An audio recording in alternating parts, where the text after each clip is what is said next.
ফিলিস্তিনের মজলুম 10,000 মুসলমান ভাইদেরকে এই ইসরায়েল ইহুদি বাহিনী তারা মৃত্যুদণ্ড কার্যকর করার জন্য ব্যবস্থা নিয়েছে আদালতের মধ্যে।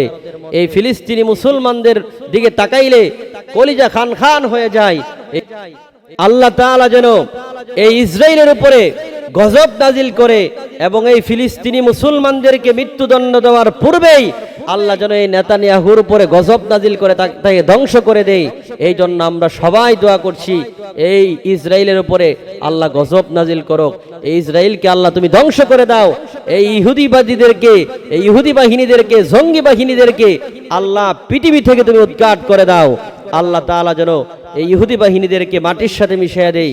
যে ইহুদি বাহিনীরা আমার রসুলকে কষ্ট দিয়েছে, যে ইহুদি বাহিনীরা প্রায় 70,000 নবীদেরকে তারা হত্যা করেছে, যে ইহুদি বাহিনীরা তাদের নবীদের সাথে তারা কুফরি করেছে, এই ইহুদিদেরকে আল্লাহ যেন জমিনের মধ্যে মাটির সাথে মিশিয়ে দেয়। বিশেষ করে এই ইসরায়েল বাহিনী নেতানিয়াহু সহ এই সবগুলোর যেন আল্লাহ মাটির সাথে মিশিয়ে দেয়, দুলার সাথে মিশিয়ে দেয়।